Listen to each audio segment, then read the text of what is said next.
What I can never tell is if the audio is like successfully coming through these bad boys. But I think you can kind of pick it out one way or the other. Is it time? Oh yeah. How are we doing? How's everybody doing? All right. So yeah, all the stuff. So Zach has COVID, I think. So me and Vlad now, I think, on the survivors list. Zach has COVID. Zach what? Zach, What about him? COVID. COVID? Pretty sure. I don't have a positive test back, but you know, all the incredible symptoms plus the loss of hearing and smell, taste and smell. I'm the one with the loss of hearing. I don't think that's COVID related. No, not to hearing. All right, we are on 10. That's exciting. That's exciting. We've only got 10, 11, and 12. Is it, you don't have 12 posted? Yeah, What? it went Well, on the there. files are there. Check the files. Just Are not. they not? Oh, in file, okay. 10, Do we 10, do that 11, again? and 10, 11, and 12 aren't posted as like They're not as connected assignments, into the home, into but the, they're on file. yeah, hit the file for homework bingo. And I recognize too that homework bingo gets harder when it's like write a little program. It's a little hard because it's not Trivial Pursuit anymore. It's more like give yourself to some engineering work for the next 20 minutes. You know, and that's a little harder to do bingo.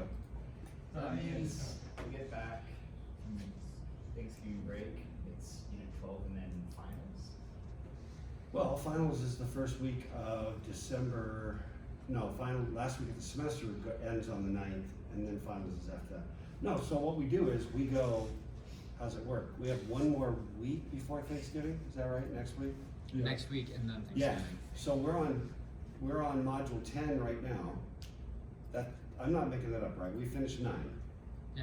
So we do 10, then we've got 11, which is kind of about design, and we'll dive deep. Next week we'll dive into the final project, a lot more detail about how to approach it and whatever. And then when we get back from Thanksgiving, there's 2 weeks. But what we're gonna do is just have 1 week, which is module 12, which is stacks and queues. Not hard, might even be like a day. Very, very kind of conceptually simpler module. And then after that, we'll still meet, but it'll all be just homework, double check, you know, help with ideas, things that are still creaming me, you know, whatever meets your needs down the stretch, you know, we'll still have class, we'll still be here in person, okay? So Yeah. the project is final, right? Are we gonna have a tested case final exam? Yeah, no, so the way that project works, is hold on, like- Corey. Oh, hold sorry. on. The way the thing works is the project is due the last day of the semester, which is the 9th. Okay. So basically. And then the way finals works is during finals week, it's your last week to take module exams. Okay. Period. You know, which is, that's not bad. So you can do, it's kind of like a custom final. Whatever you want to do, you know, if there's, like if you haven't gotten to the last module, actually you have to get to the last, we're going to finish everything by the week after Thanksgiving. I should probably draw some pictures here. But you know what I'm saying, we've got a week for module 12 after Thanksgiving. Then there's another week, so everybody would have to have taken a module exam once during this semester before the finals week. But then during finals week, it's retake any and all, one last shot at retakes. You know what I mean? Take as many as you want, take them all if you want. Take none if you feel like you like your grade. Does that make sense? Yeah. Anybody, any other housekeeping?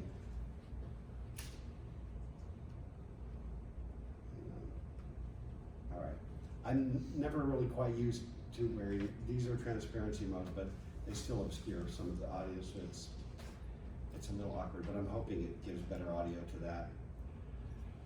Okay, amigos, should we hit it? Let's do it. So we talked last time about code equals $10 I don't know if that's an offer to sell or to buy, but offers revoked, I don't know. We talked about subroutines, right? And there's been a little bit of discussion on the Discord channel about the relationship between jump subroutine and the trap instruction. Because they really are just two different ways to get yourself to a subroutine, right? They're just different ways to get to a subroutine. The way you get back from them is identical. Take the incremented program counter, save it in R7, and then when you're in there, do a ret and come on back, okay? And by the way, RTI kind of goes with trap, but because of some intricacies with the simulator and the virtual machine or whatever, I'm not even really dealing with it, and it's okay. We don't need to worry about it. All of the trap routines in the simulator come back with a ret, just like a subroutine call. Okay, so getting back is exactly the same. The difference is how you get to the subroutine in the first place. That's the difference. And it turns out that this is laying foundations that will come back to you when you get to operating systems.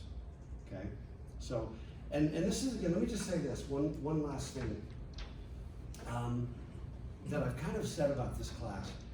It's sort of an interesting one because it's a lot of new ideas, a lot of new concepts, a lot of crap you gotta wade through, stuff you haven't seen before. And I've said, look, it's not just like get through this and then you don't have to think about it. To get through operating systems, you're gonna come back to these ideas, and especially trap instructions. And to get through the advanced architecture class, which is an extension of this one, and compilers, you're gonna need all this stuff. And then there's just, you know, this stuff is gonna stay with you at varying levels for the rest of your career. Maybe it's not where you're gonna spend all day, every day writing code, but the knowledge and the understanding is gonna stick with you, okay? And we'll kind of explain a little bit of that as we get into trap stuff. So here's the idea. Somebody made the comment on Discord in the chat that subroutines, JSR to subroutines, that subroutines are little functions you write yourself. Trap routines are little subroutines that are written for you. That's not a bad, it's not perfect, but it's not a bad way to think about it. There are other subroutines like libraries that you import, you know, that you use, other built libraries, and so that's where it kind of breaks down. You can use JSRs to get to routines you didn't write. But with the trap routines, these are system level routines, okay? System level subroutines. And they're built into the hardware. And in most hardware, we refer to these as basic input-output services, also called BIOS, B-I-O-S, and often called ROM BIOS because they're burned into ROM so that the machine actually ships with these routines built in.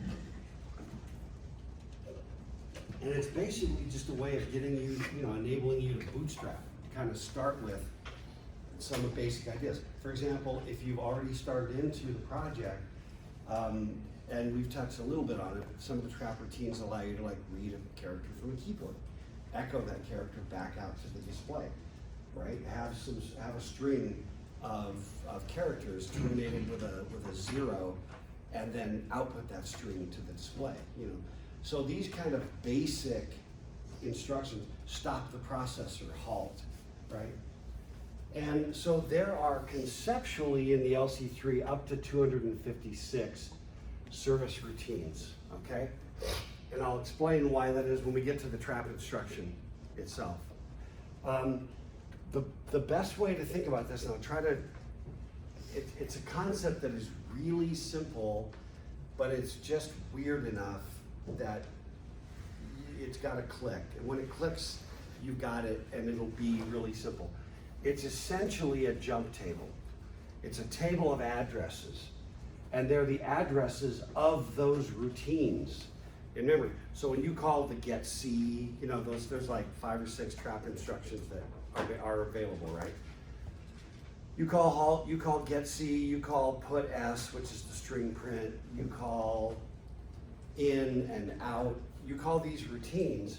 What you're basically doing when you call a trap instruction is you're saying, hey, there's a table in memory and it's way at the top.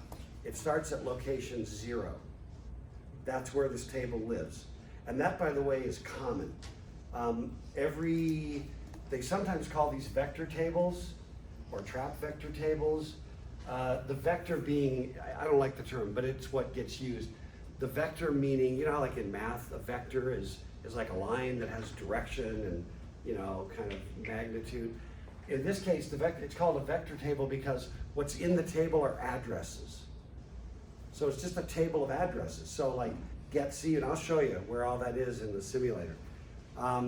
You say halt in memory at location 25 hex is the address of the halt routine. At another location 21, 22, 23, the ones that are available, those trap vectors, this trap vec 8, are just indexes into that table of addresses. And when you say trap, the system just goes, oh, that's the one you want to do, and basically JSRs you over there. Is the 8, are the 8 binary digits 2's complement? No, they're Okay. unsigned. I wondered Because because when it's an index, right? And you start Okay. at 0 and you go to when the I end. was writing my little code for the module 8 quiz, I couldn't remember off the top of my head what it was, so I kind of left that last vector 8 blank and was like track 25, but that was something that I couldn't remember. Yeah, talk yeah. about. And then we just return. So the actual locations in memory are from 0, 0, 0, 0, AKA 0, all the way to FF. There's 256 spots in the table. So how many routines can there be? 256. That's it. And the key is the index. And the index into the table is identified with this trap vector. I will show you. This is the instruction for the trap instruction, okay? And I don't even like the name, calling it trap. I don't know. To me, that's just confusing. And it is a term that gets used. Sometimes they'll call it an interrupt routine. Sometimes they'll call it a trap routine. Sometimes they'll call it a BIOS routine. It goes by different names, and so trap is fair, but I don't like it because when you're trying to learn it, it's just like a level of confusion. Yeah, Corey. Maybe because the CPU is being trapped until you've executed that subroutine. Nice try. I have no idea. I mean, it's as plausible as any other explanation. I honestly don't know. And do all Jeff. 256 do something? No. But I'll show you. We'll go jump into memory and I'll show you where the stuff is. And again, are you finding, by the way, that having had the 2 simulator labs, and the second simulator lab was due on Sunday, right? That's still coming up? Well, don't delay. I mean, get after it. But have you found that demystifies it a little bit? You're a little less like, oh, it's this grand mystery. You're like, no, dive in, get your hands dirty, you know what I mean? Play around, and then that simulator becomes your best friend to get you through everything. But so the way this routine goes is the opcode is all ones. Why? Social contract. And these are reserved as 0, so we don't care. And these 8 bits are the vector. Or in other words, the index into the jump table. Okay? So basically, the trap vector represents the 2 hexadecimal characters from 00 to FF on the. Yeah, that's right.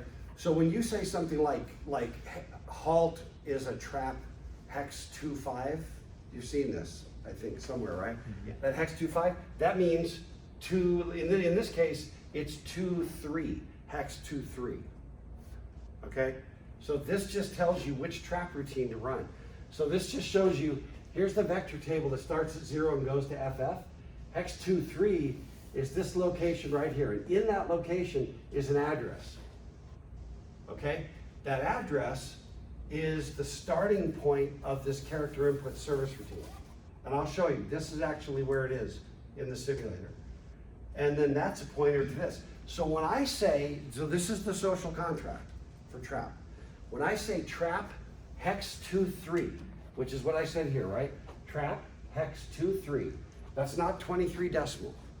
I will still get on exams, people, encoding trap 25 as, hex 19, which is 25 decimal, okay? But, and again, that part of it's open book. You have the appendix. Look it up, for crying out loud, save yourselves. When I say trap 23, what it says is, go to location 23 in memory, look up that address, and then JSR to that address. That's all it says. It's almost like a JSR indirect. You know how JSR works? It's like a JSR indirect. I'm going to give you an address location, but I'm going to give you an index into a known table in memory, conveniently 0.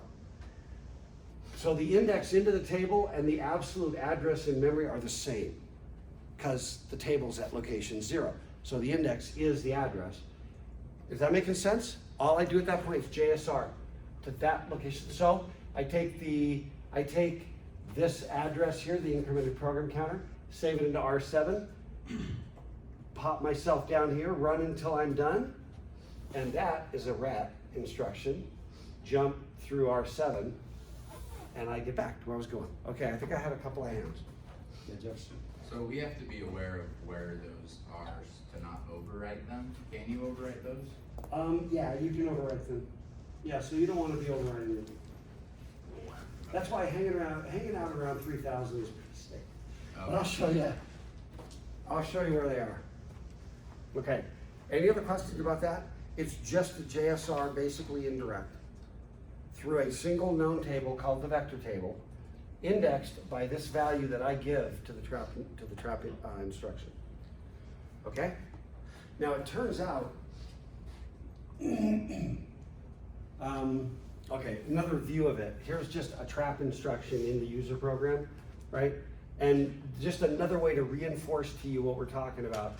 Operating system service routine for handling the IO request. Just some built-in routine. The trap instructions are built in, mostly IO. Mostly they're about IO, okay? Now, it turns out that the assembler, okay, in memory, so this represents the vector table, okay? Starts at 0, gets all the way to hex 20. There's an address. By the way, this is, the last time I checked, this was actually accurate. These are the actual addresses. So it turns out that at location 0400 is the getC routine, gets a character. And at 0430 is the out routine. And these are just all the routines we've got access to. Put S, which is for spitting out a string, inputting a character. This one, the put SP, we won't really talk too much about it. I don't even recommend to use it because it's just too much pain. I think Corey on the chat, you were talking a little bit about put SP and playing with it a little bit. It requires a certain kind of like packed data, it saves space for strings. Yeah, but it looks like it's bugged on this current tech. And it looks like maybe it's bugged in we didn't do it because we imported it open source, right? But we'd have to fix that anyway, yeah. You said put S is put in a string. So put SP is put in a string and is painful? No, this is put S takes a string in memory and spits it to the display. Okay. Put in this case is highly ambiguous. Yeah. If I'm jumping ahead, just ignore me, but can we write our own trap functions? Yeah, in fact, I conceptualized it one time, and there were problems with the assembler that are now fixed by our implementation that enable us. Namely, the ability to use labels in fills. The one that we borrowed from, the code we borrowed from, couldn't do that. So our simulator you can go .fill and just put the getC, .fill getC, and you'll put the address of get C and just drop it right where you want it. So you could build, like as you build your final project, and we're gonna talk about, you know, how we're gonna do that with a state machine. You literally, let's say you have 50 states, I don't know how many states there are. You could literally just put the addresses and use trap routines to call your way through your state machine, Nice. which I have never been able to do because we haven't had the summer to do it. But now that I can do it, I know what I'm doing over Christmas break.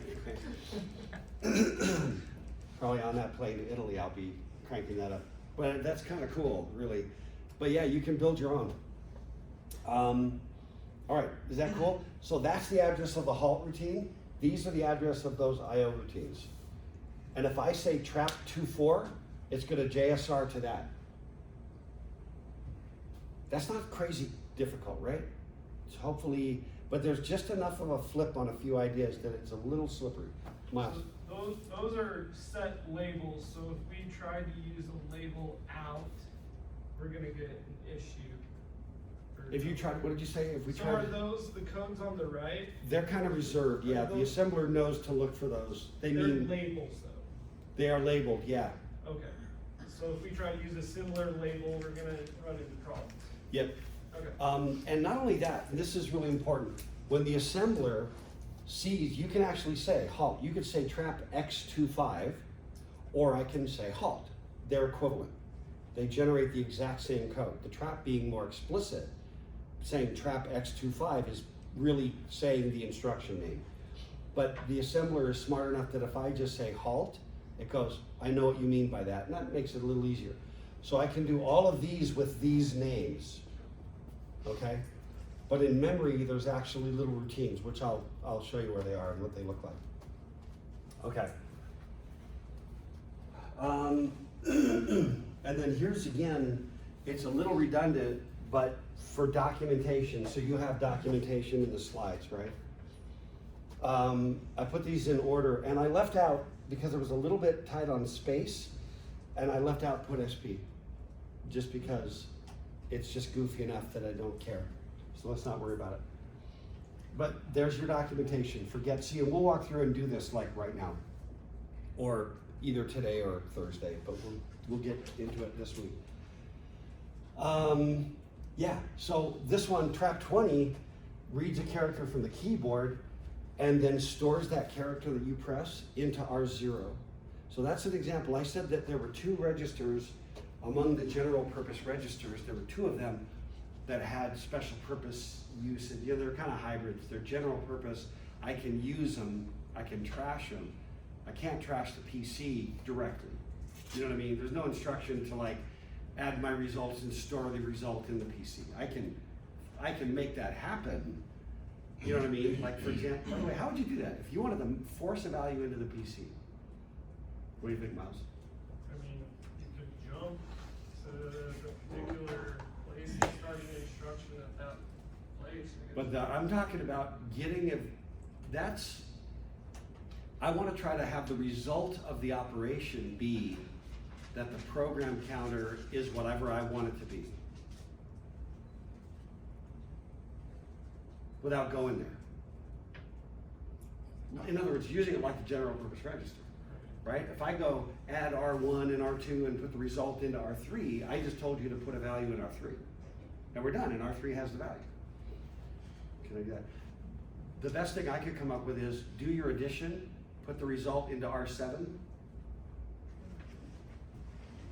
and then ret.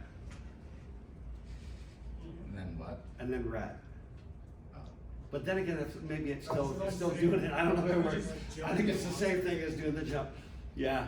But the point just being that the PC really isn't a general, I don't use it for adding stuff. But registers 0 through 7 I can.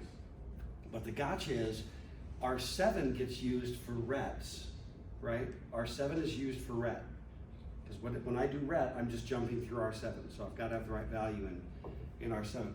And R0 is used for IO. So you got to be really careful if you're doing IO to not go trashing and monkeying around with R0. So if I press a key, if I say get C, I press a key, the value I'm looking for is going to be in R0, half of it. That's why it's so, 7 to 0. The high end, there's nothing in there, it's just in the low half. I can then take the very same value and spit it out by doing an out, trap 2-1, take the character that's in R0 and spit it to the console. This one, I put an address in R0 for put S, the string output. I put the address in R0, and then I just basically run a for loop that uses a sentinel, and the sentinel is the value 0, right? It'll just take the thing, and it'll go out. Pull the next one, it'll go out. Take the next one, and it'll just spit them all until it gets to 0, then it'll stop. Okay? In is my least favorite of all of these because it prints a prompt to the console and then reads and echoes one character. It's the dumbest routine in all of them. Next to halt, which it's like, yeah, we're shutting everything down. Oh, thanks. It didn't really help me that much, you know, that you did that. You know? So, but those are the built-in trap routines. You could build math functions, you could build a multiplication one, you could build stack operations to do pushes and pops, you know, to manage a system stack. You could do anything you feel like doing. But remember that normally this kind of a thing is called BIOS, and that stands for Basic Input-Output System. That's usually what the trap codes are kind of built around is I/O. Which is why we're talking about I/O in this module. And then this again, this is just what we said. I just put it in here just so it was in the slides for documentation for you. I did this for you. Okay? And we're not, it's the same material. It's like abbreviated the actual clipped part out of the appendix. Okay? And you can see put SP in here with all of its elaborate, that apparently ours doesn't work anymore. Okay, so coming back, these are the vectors. These are the values. You put them right here, whichever one you want to call. And then, yeah, we're gonna jump into the code here in a sec. This is the execute phase. This is what happens, again, reiterating what happens during the execute phase. You take the 8-bit trap vector and you 0 extend it. Why are we 0 extending it? It's unsigned. What's that? It's unsigned. Because it's unsigned, exactly, yeah. Any number that's unsigned, you 0 extend it. We only sign extend it when it's a 2's complement notation. That way we would put 0s on a positive or 1s on a negative. But yeah, we're unsigned, so we're gonna 0 extend that bad boy. That's gonna form an address in memory. We put that address into the MAR. Remember our good friend, the MAR? We put that into the memory address register. And then we take the entry at that location in memory. This is just like what we did on the load indirect. Load that into the MDR. Then we take the incremented PC, put it in R7, and then take the contents of the MDR and put it into PC. This is one of those things where you don't have to sit there and like memorize this. What are the 4 steps of the trap, you know, execute phase? But if you know kind of intuitively what's going on, this just naturally flows out. Does that make sense? It is naturally what's going on. Okay. And then let me see what I want to do. Yeah, we're going to go to the simulator. So one thing to keep in mind that I strongly recommend, if you're monkeying around at all, this is true of subroutines, of any subroutines, whether you've got a JSR or JSRR to get there, or whether you have a trap instruction to get there. Any of the registers that you're going to use, save them away. Okay? So like I have save R1, I do a dot block W and I just reserve 1 spot. When I show up, I store the value of R1 into save R1, saved away R2, R3, I save them away. Then just before I leave, I pull it back out and reload them. So no matter what I do to monkey around with these values, you know, when I ret, everybody's clean and I didn't, you know, mess up all of your registers. Unless you want the registers changed. Unless you want to, yeah. And that's possible because in our assembler, we're able to do like a label and then the dot fill, or the label and then the dot block away. I'm not sure if I'm understanding. That, the very bottom where we have the save R1 dot block W, is that possible just with the regular? Yeah, that's already possible. Okay. Yeah, because all that does is says at that label, reserve one word. What I'm gonna do with that is take the value of R1 and put it there. But doing that same thing where we put a label with a dot fill wasn't possible with the previous? No, you could do a label with dot fill. What we can do with ours is like a label, dot fill, and another label. So the address of the second label is what gets put in the dot fill. It just pulls it out of the symbol table, Okay, as opposed to having it to have to be a literal value. okay. And the way we do it is it doesn't matter where that label is anywhere in the machine. So I can stack a little jump table, and this is the value also of understanding how this vector table works, is I can build a jump table of my own design. So I was talking about, you know, maybe building the project using traps. I can also build a project using a jump table. The concept is pretty much identical, except the jump table, I'm gonna do a JSR, and the trap instructions, I'm gonna use a trap, but I can still jump through a table, which I'll show you. At some point, I'll show you how to do that. So is the label just like a built-in jump table? Where it goes through and reads it and then? You mean the symbol table? Yes. The symbol table is just part of the assembler. It goes through on the left column and just goes, okay, what do we got for labels? Oh, start and save R1 and save R2. And it just goes, oh, when he says start, he means 04A0. Okay. You know what I mean? And I save it away as a tuple, save it away as a pair, a data pair. Similarly, whatever this is, you know, in memory, that's the value of save R1. It goes kind of as a symbol table, says that label refers to this address. Okay? So just kind of as a summary of the trap instruction, best way to figure it out is to go play with it, which we're gonna do. But this is the key again.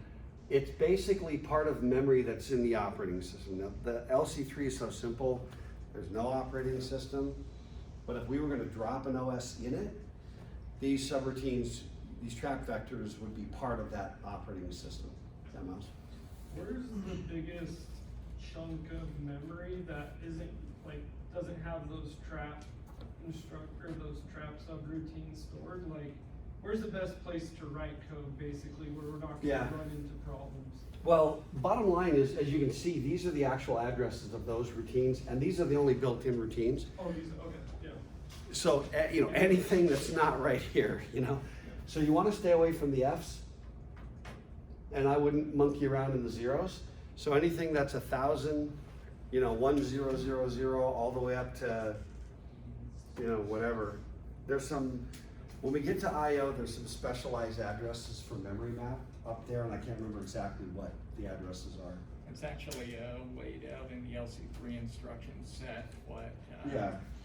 No, I just can't remember it standing here. It's like E something. But in any case, we'll get to it. Okay. But there's a reason why most of the instruction or the examples just kind of start with 3000. It's safe place. Your program, if you've done any kind of a reasonable job, is going to be in the neighborhood of 500 instructions. If you went insane, it might be 1,000. And that's including comments and stuff as well, you know, so you're gonna fit. If you go 3000, it's a safe place. Okay. All right, let's look in the simulator. And then what I wanna do, I also wanna just double check pace-wise. That's all the IO stuff. Yeah. Yeah, let's monkey around just a little bit, and then I gotta make sure that we need to start IO today. I don't wanna wait, leave all of that for next time. All right, everybody remembers, right? UVU sourcecodelab.org. And what I'm gonna do, I built me some, So when you're referring to instructions in the project, does that include the string stuff? wait, say it again? When you're referring to instructions in the project, are you also No. referring to strings? Not counting those in the total. Not counting those in the total. Okay, so right now, I've got, well, at least my text file's not probably not correct because of line spacing and whatnot, but I've got 469. Yeah, no, that's about right. That's about right. Okay, so this is what I'm dropping in, okay? We'll just do a bunch of these, so you can just kind of see each one go. Actually, first thing, let me go back to and I can jump to any location. There's a couple things. Notice for starters, this FD00, okay? They're all FD00, it's like, what the crap?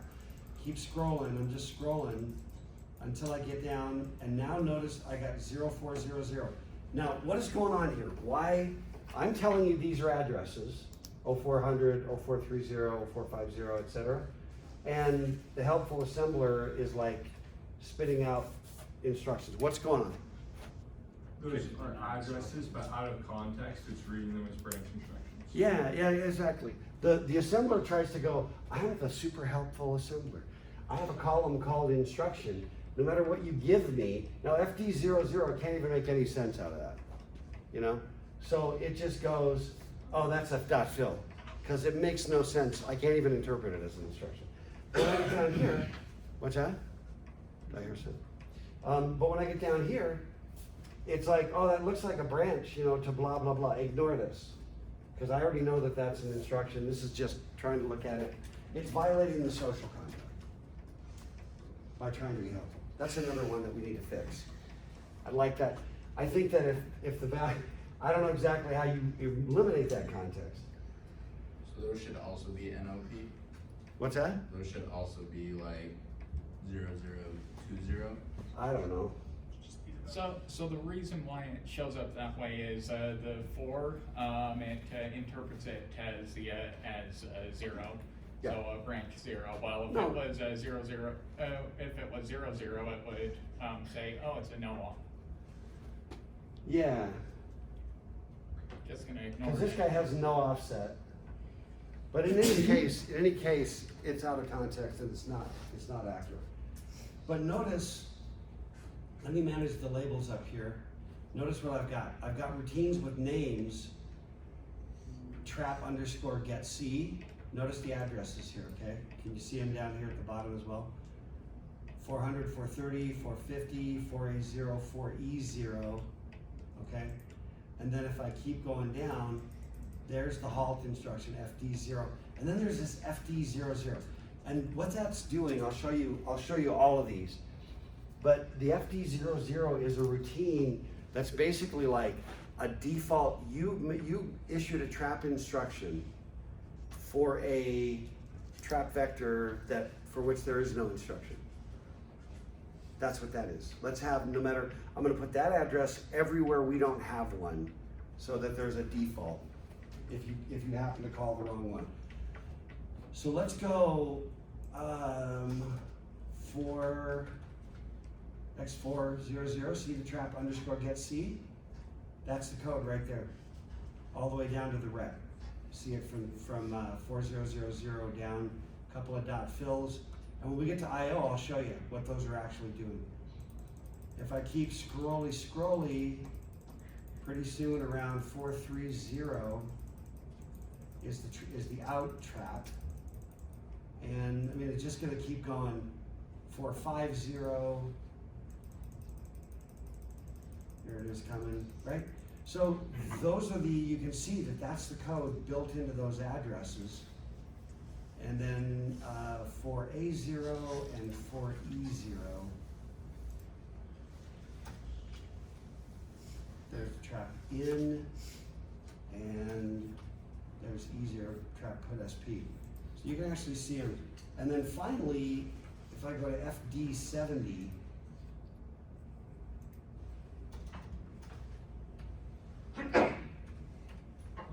that's the halt instruction. Okay? All right, let's go back to the PC. Okay, let's do this thing again then.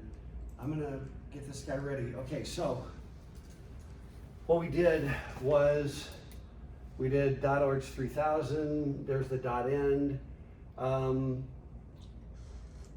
This one, let's not do this one yet because I want to talk about that one when we do I/O. Let me see if there's one that is suitable like right now. Keyboard input with echo. Yeah, let me give you this one. Actually, and I can also, just to be cool. Yeah. Now this is a really, really simple. What it's gonna do is it's gonna call, you can see it right there, I got a loop, giveaway, spoiler alert. I call get C, I call out. So get C takes a character from the keyboard, puts it into the low end of R0. Out takes whatever's in the low end of R0 and spits it to the console. So I don't have to do any, I can do a get C and then the out. And then I just branch unconditionally to loop and I just go forever. Because this is not elegant code. This is my program. It's not being graded for elegance. Okay, now, and this time, I'm normally a big fan of step, right? Step and next, like walk through, know what it's doing. I admit I stole that code to I use in the program, in the project. Okay, so here's what you do. You have to highlight this console. You have to click on it, okay? Click off it, click on it. And now I'm gonna go,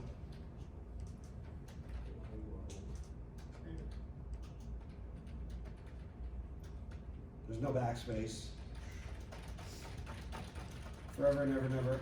It also doesn't wrap. Okay. I can also clear the output. Okay. So that's just an example of using this to get a character and then echo it back to the screen. Is it possible to use backspace to remove a character from the console and the LCD version, or is it too simplistic? I don't think the console is currently written. You can fix your buffer in memory. Like if I'm typing in everything they type, I put it in a string. They type and I put it in the string. They say backspace, I can take it out of the string, but I can't get it to go away from the console. Just clear and reprint that line. Unless I clear and reprint that line or change the simulator. Because a real, a modern console, I would be able to back that up and, yeah. Okay, so that's just a really, really simple example. And here's another one. I'm not sure what this one's doing. Oh yeah, this is just doing the exact same thing. Notice my code. Trap 2.0, trap 2.1 branch. Now watch the code, nothing changes. In fact, when I say trap 2.0, it tells me that the instruction is a get C. When I say trap 2.1, it tells me the instructions. It's gonna run exactly the same way. Okay. Let me see, if there are any others that are cool. I think that guy I'm gonna wait on until we get into the I/O. Echo trap 1 performs identically to Echo trap 2. At least from what I've been able to determine. Okay. Okay, let's go to I/O. Any last questions about trap stuff? Maybe not necessarily related to that, but on the final project, should we count like spaces in the input as not good, no bueno? No bueno. Yeah, they've got, the routine, the opcodes are either gonna be 2, 3, or 4 characters, Right. right? Like Yeah. from BR up to halt or trap. Yeah, and every character that they type has to be part of an opcode that's valid, and a space would never be that, yeah. Yep. Just kind of double checking a question in the homework here about the maximum number of trap service routines that we can have. Yeah. Being 256. Mhm. The question asks, why is that the case? Yeah. Is it just because we're limited to the 8 bits at the beginning? And Yeah, that's it. Are those extra 4 bits unused for any particular reason, or is that just social contract? Social contract, somebody made the decision in the design. I mean, you could have a 12-bit vector, right? The question is, okay, so I've only got 2 to the 16th total memory locations. And so if I say I've got 8 bits for a vector, that gives me 256, a table with 256 words chewed. If I had a table with 2 to the 12th, how many locations did I chew? 4,000. Yeah, I burned That's a lot of 4K of locations, 8K of RAM, just for the vector table, right? So it's kind of like, cost me something to block that out. Sure. And I block it out by the way I define the instruction. That's just pure and simple. That's it. Because we've already only got 2 to the 16th total words in memory, period. Right? Which is 64K of locations, 128K of RAM. Right? Did I do that right? That's 64. 64, that's locations, all right? 15 is 32. Yeah, locations. Yeah. 2 to the 16th, yeah, and double that because it's 2 bytes per location. Yeah, so I think that's 64K, so 128. So yeah, I'd have 128K of RAM, and I'd burn 8K of it just on the table. That's not. I don't even know what's normal, honestly. You don't need that many. You know, they're usually very rudimentary, and they become building blocks to other, you know, calls. The first job I had at HP, which was my first job out of college. I had jobs before I was out of college in the 80s, but in '88 I was at HP, and what I was doing was writing device drivers that basically took the BIOS routines from the original HP Vectras ROM BIOS and was porting those into device drivers in C and assembly, mostly assembly, for OS2. And because the BIOS routines weren't written to be re-entered code. So I basically was like porting BIOS routines to device drivers. That was like my actual job. So and every routine, anyway, it was elaborate to make that work. And then in the middle of all that, wrote a keyboard driver and a printer driver and stuff like that. It all seems pretty rudimentary at this point. I wonder if those drivers are still in use in one form or another. Yeah. Chase. So, how do they design the LC3 architecture? Like, there's so many decisions that go. It seems like you have to map every corner before you start anything. No, it's one of the reasons I don't mind using it. Is it's pretty thoughtful, and it reflects having lived at least a chunk of my career down that low. To me, the LC3 reflects the kind of design decisions I actually saw in actual hardware. Yeah. You know, and these guys, who is it, Pat and Patel, obviously know their crap, Yeah. and you know, and I don't have a problem. Because it does tend to reflect some reasonable decisions over and over and over again, from my view. Yeah. You know, I have respect for what they accomplished with that. I think it's some decent stuff. And they were doing the whole thing with an eye toward education as well. Yeah. Let's keep it simple enough that the principles are going to go with you, but the reality is going to be simple. Is it like computer engineering that is those are the people making doing this stuff as a career Kind of to circuit board to EE and computer engineering, electrical engineering and computer engineering. Okay. More so than CS, if that's not obvious. Yeah. Okay, let's talk about I/O foundations, okay? You gotta have a way to get stuff in, you gotta have a way to get stuff out. Ta-da, there we go, spoilers, that's I/O. And the LC3 only conceptualizes two. One is the keyboard for in, and the other is the console for out. That's it.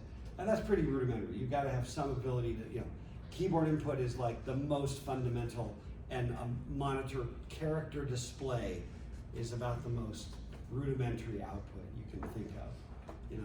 Everything else gets more complex. But real systems have, I mean, shoot, how many? Oh, there's my phone. How many I/O, mechanisms are built into your phone or your laptop? I mean, you think about. I mean, it's a lot. It's a lot. And I don't mean just there's other ones that are kind of that you don't even really fully. There's microphones and speakers and touchpads and keyboards and Vibrating function. Right. All kinds of things that are going to generate input of various types, right? Every time you move a mouse, every movement of the mouse, left or right, across an XY axis, right, and click is input nonstop coming into the system to try to interpret where your mouse is. Did you just click? Did you hold down? Did you let it up? There's a ton of, that's just the mouse, and we don't deal with that at all. Again, it's a way of trying to simplify this thing. So,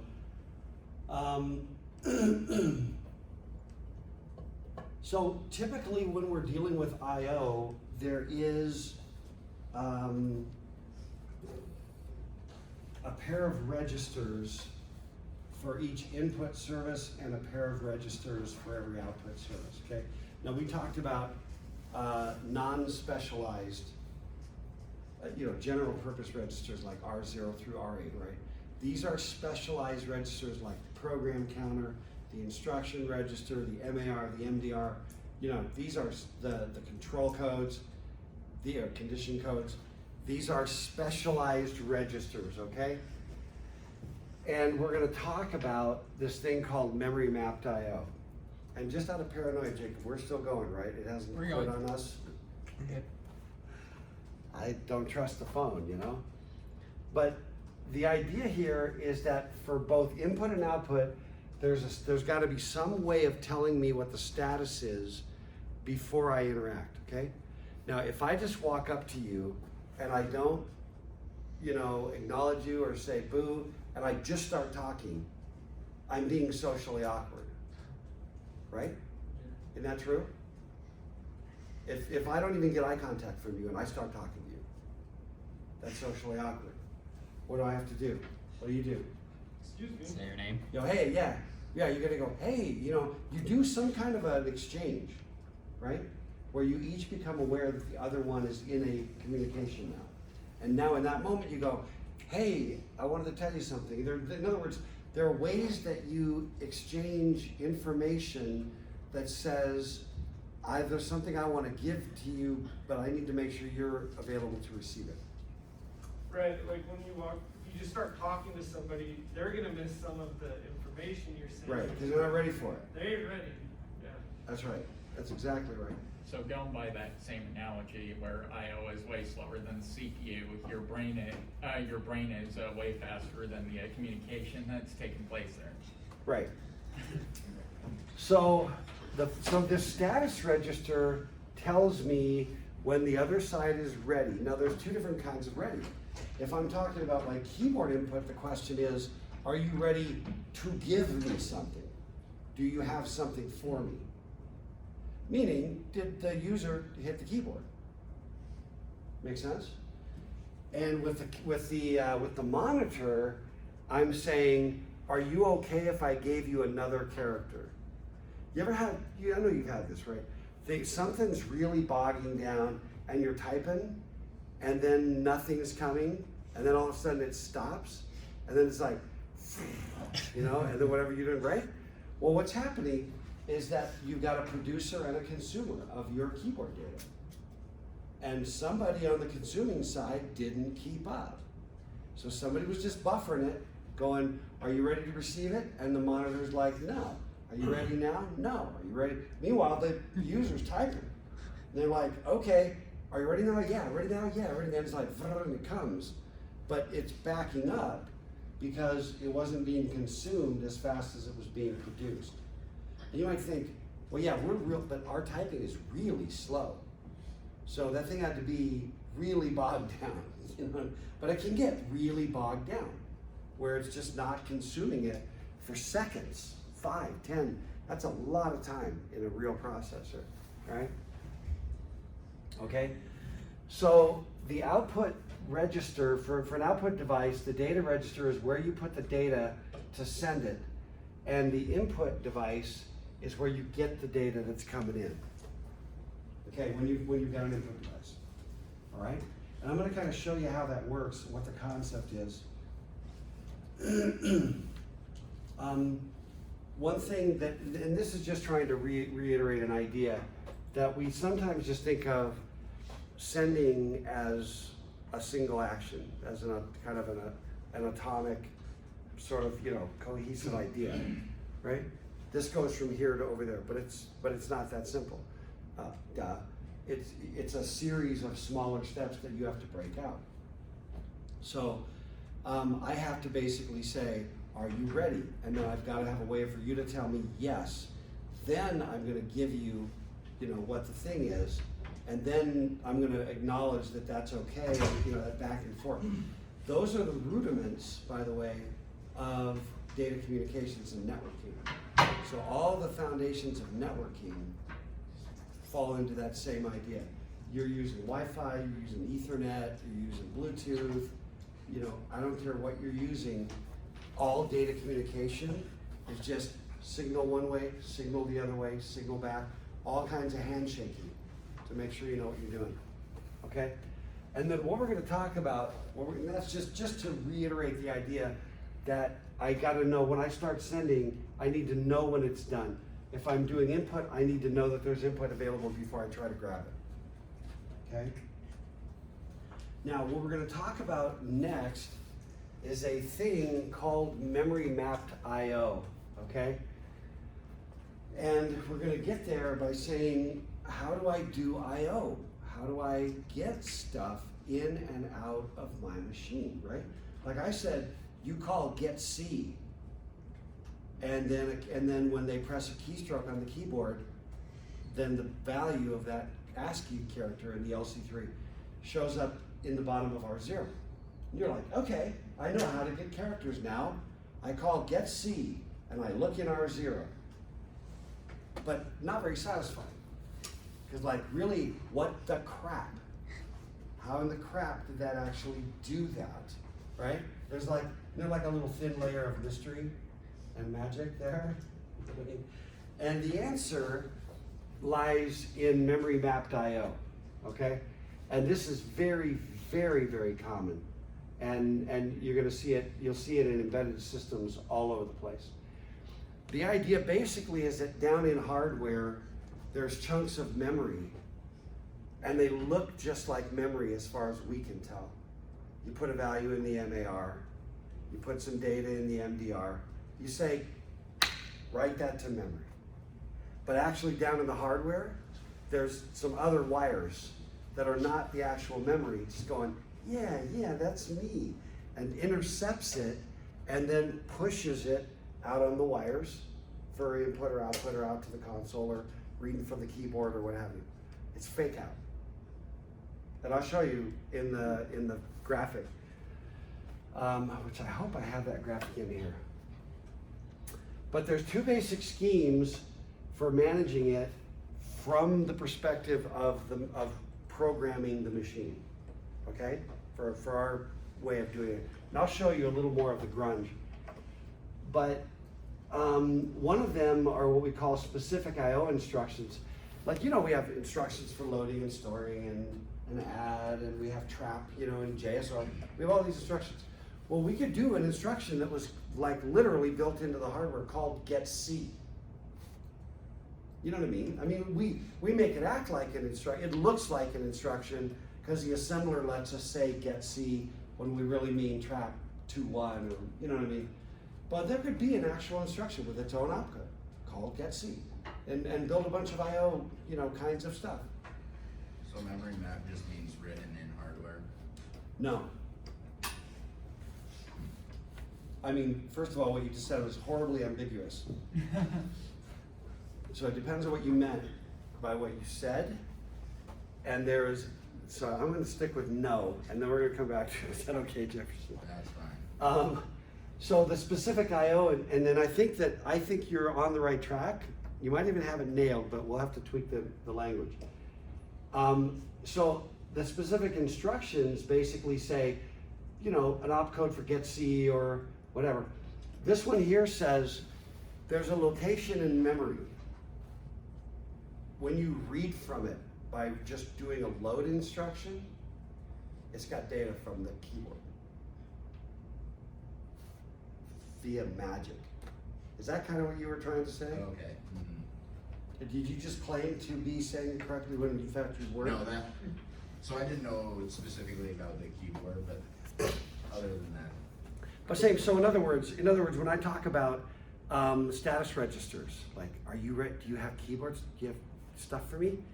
You know, I'm literally just reading a location in memory and looking at it, and the system is wired to put values into that memory location. In other words, I'm not talking to memory. I'm talking to a different controller. It's not memory, it's fake out. So, but I act just like it's memory. And we call that a memory map, which means certain locations in memory are actually functionally input-output. So I can read it for status, or I can read the value that's there for the data, or I can put values there to send data out via like a magic portal. It'd be like, this desk is memory mapped IO, and I want to send, you know, the bottom half of my Iron Man USB, and I just put it here, and it just goes, you know, it'd just be like a magic portal. That is what memory mapped IO is.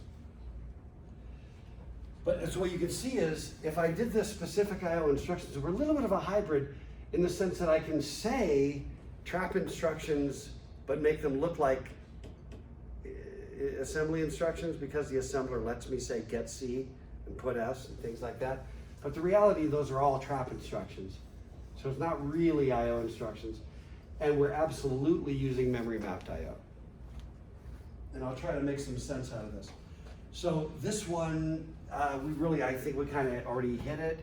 Dedicated opcodes and formats like what you'd expect. Okay.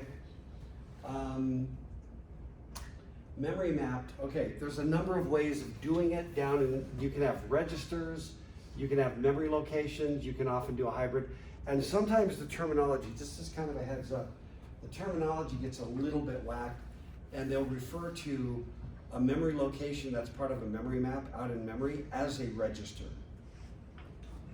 Because the reality is, it's like dedicated hardware to some other controller that is in fact a register. But you know what I mean? It looks to us like memory address, but in reality it's a register in some other chunk of hardware, connected via wires. I know this is a little bit, hopefully this will get more clear. Chase. So if it's like, if I understand what you're saying, like you write something to that and then the like other thing that you don't know that's there, like sucks it up and then it's like gonna interpret it, whether that's like turning it back to the screen or something. But if it like, if the own hardware like is looking at that like it's memory, how does the other thing communicate that it's like kind of registered? That made no sense. It didn't make any to me, but let's go again. Jefferson, why don't you tell me what he was trying to say? I got lost with the other thing. No, I That's kind of don't. where I got lost. You want to go again? Chase? Yeah, why not? Try again. Try a shot. We can get to this. Okay. It's like, oh boy. It's kind of like you do like a sandwich, okay? And the whole sandwich, you're reading this whole sandwich as memory. But every time you put in like, like mustard, like you said, like you're writing something into the sandwich, it like, you see like, okay, that's just memory. It's just another part of the Yeah, sandwich. it looks like memory. But somebody else is like, oh crap, there's mustard on this thing. We gotta do something with that. But they're not communicating with each other. So how does one know that the other thing is functioning? I just got hungry, that's all. Alright. No, I was totally going, a little mustard on a little, little Sandwich sandwich would be really nice right now. No, I don't know, let's try this, because I think I know where you're going. Let's go a little further and then just see Yeah. if the questions gel. It's hard because the concept is sort of, I'm still struggling with the metaphor. You know, it's more like you got a mailbox. Remember we talked about mailboxes as memory?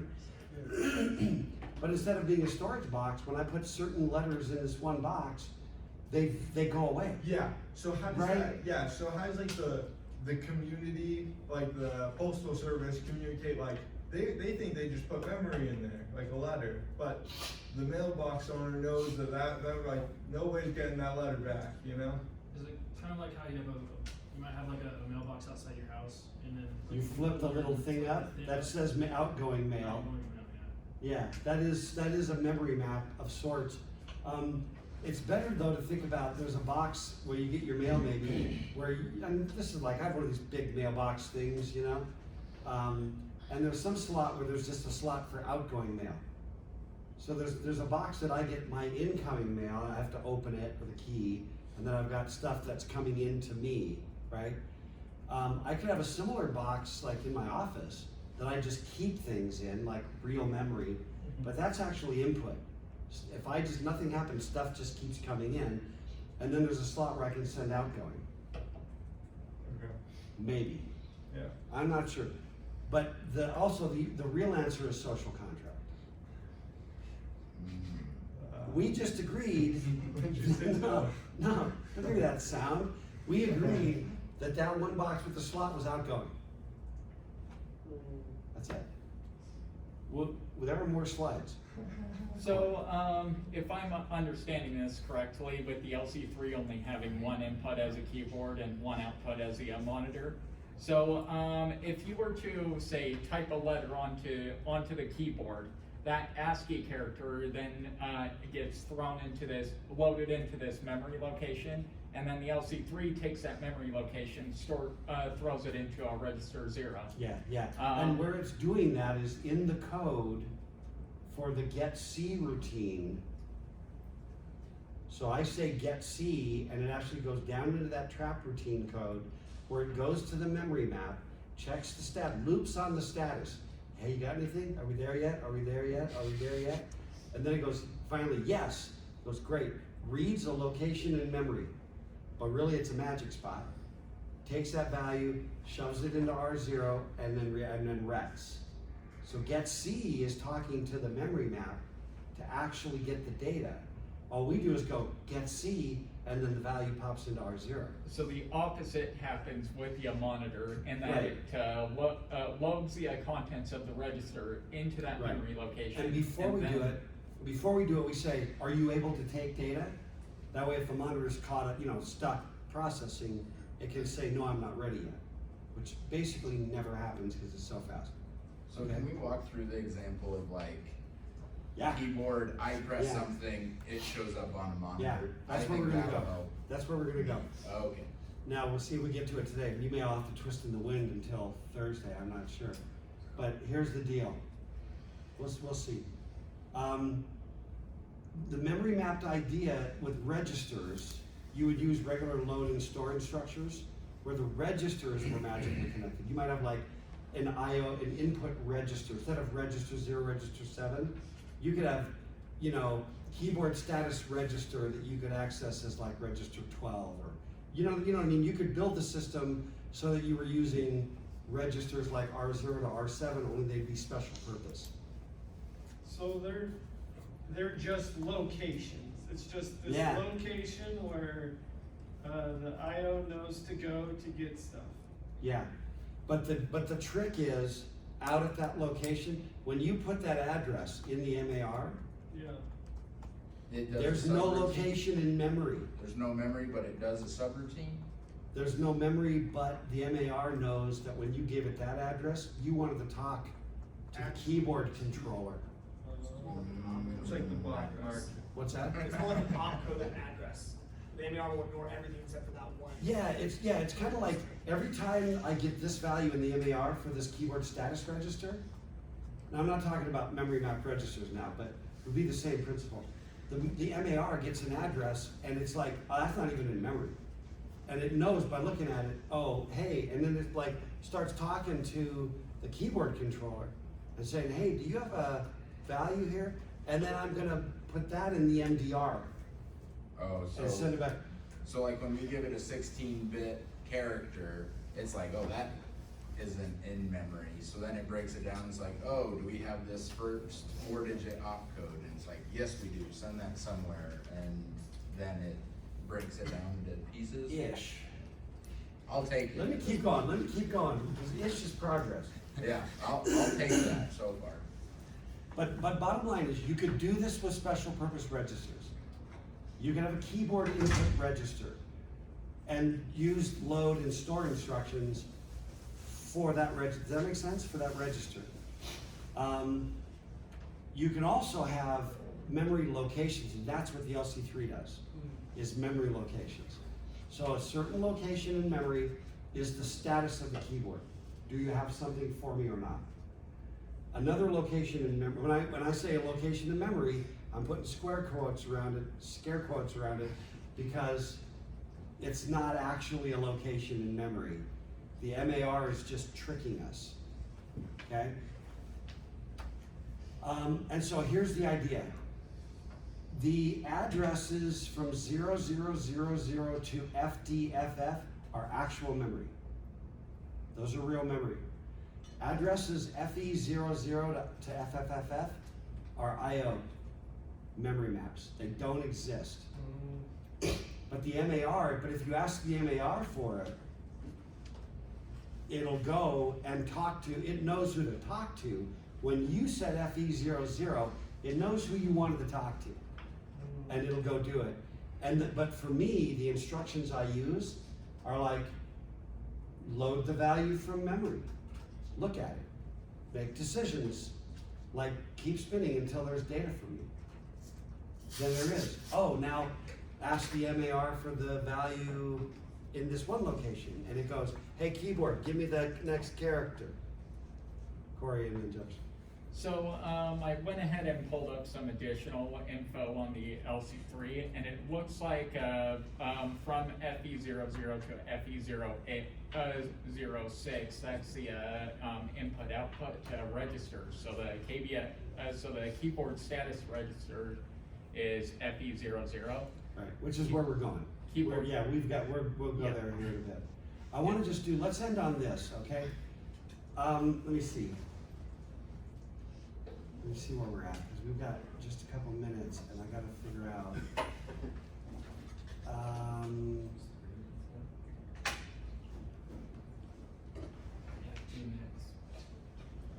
What do we have actually time-wise? 3? Okay, let me just say this. I think I can do this real quick. I need to introduce this concept to you, and we'll revisit this when we come back on Thursday. Asynchronous versus synchronous. These are on the exams, they're probably in your bingo. Core Greek word that lies at the heart of asynchronous and synchronous? Synchronized. Chronos. Chronos meaning time. Like chronology.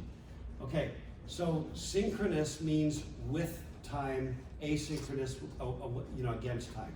So the idea is things that are synchronous. While I'm talking, you in the classroom are listening. Whether you're listening or not, there's vibrations, in the air that can touch your tympanic membrane, and my sending and your receiving. There's a slight delay time-wise, but we have to be kind of together doing this thing in lockstep, okay? Anybody watching the video from the recording I'm making is viewing everything here happening asynchronously at a different time, okay? So you're kind of like more or less at the same time, or you're more or less at a different time. I post it, later on you grab it, as opposed to we're having a face-to-face conversation, okay? So the old landlines were with no caller ID and no answering machines, no voicemail. Somebody called, you had to be there to answer the call, and the call didn't happen. So that notion of how you sync up becomes sort of relevant, okay? And so I wanna just give you this example. Love getting to meet my friend. Darling, I This forgot. is an example of synchronous versus After curiosity, asynchronous. how are you? I am doing just Fine? as well as I can be. What Hang in there. can I do Well, I was hoping you could run a play. for you Well, I was hoping you could. today? Well, I was hoping you could run a play for us. We are in a really big hurry. Sure. What's the plate 29T. number? 29THD03.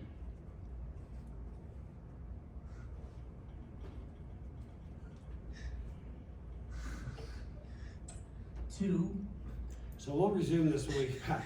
But the principle is that all I/O has timing inconsistencies. There's got to be some ability to sort of communicate, to buffer, to know when you're ready before you go to write to something that isn't ready to receive it, or to try to read from something that isn't even there yet. And that interchange is what the core is all about, which is what we'll come back to. So basically, synchronous communication. So basically, synchronous would be like a phone call. Asynchronous would be like a text message. Well, it depends. Sort of. Yeah. Well, no, here's why.